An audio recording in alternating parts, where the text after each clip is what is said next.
હતા, ટેક્સ ભરતા હતા, સુશીલ કોઈ સુવિધા નહીં, કોઈ ફેસિલિટી નહીં, કોઈ આર્મી નહીં, કોઈ પોલીસ નહીં. જ્યારે મોટા મોટા નેતા આવે, કોઈ વીઆઈપી માટે પાછળ કેટલી ગાડી ઉપર હેલિકોપ્ટર તેનાથી હાલે ટેક્સ પે કરે છે એના ઉપર જ. વીઆઈપી માટે જે સર્વિસ સુશીલભાઈ આ લોકો માટે કેમ નથી? નીચે આર્મી કેમ્પમાં ચિલ્લાઈને કહેતી હતી કે ઉપર કેટલા લોકો જલ્દી કંઈક કરો. અમે ઉપરથી પડતા આખા નીચે ઉતરતા હજી ઉપર કોઈ ફેસિલિટી કોઈ નથી. ઉપર આટલું બધું થઈ ગયું તો નીચે આર્મીને ખબર કેમ ન પડી કે ઉપર આ થઈ ગયું છે? આતંકવાદી અમારી સામે આવીને ગોળી મારી દે છે.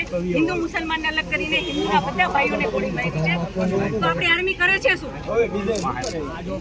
લાખોની સંખ્યામાં આર્મી હતી ત્યાં.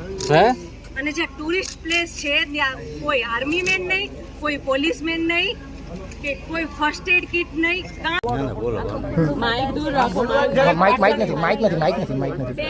સરકાર ઉપર ભરોસો રાખીને, મિલિટરી ઉપર ભરોસો રાખીને અમે ઉપર ગયા હતા. ઈસ્ટ મિલિટરી અમને એવું કહે છે કે તમે લોકો ઉપર જાઓ છો શું કામ ફરવા?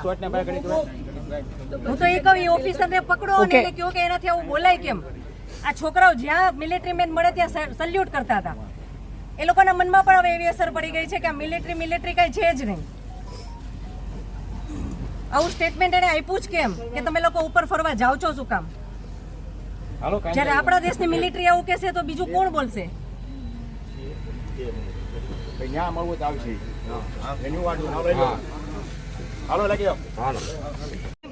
મને પાછો આપો, મને પાછો આપો. મારે બીજું કઈ ન જોઈએ.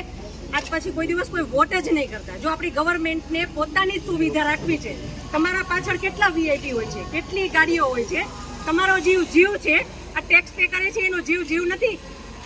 આ છોકરાઓનું શું? આનું ભવિષ્ય શું? આને ડોક્ટર બનાવી છે, આને એન્જિનિયર બનાવો છો. હું કઈ રીતે બનાવીશ? નહીં, મને ન્યાય જોઈએ. મારા છોકરાનું ફ્યુચર ખરાબ ન થવું જોઈએ. આટલા વર્ષની સર્વિસમાં એને ટેક્સ તમે કટ કરીને તમે સેલરી આપો છો ને, અને ઉપર જતા અમે કાંઈ પણ વસ્તુ ખરીદીએ છીએ, ક્યાંય જઈએ છીએ, ફરીથી ટોલ ટેક્સ બધા ટેક્સ તમે અમારી પાસેથી લ્યો છો.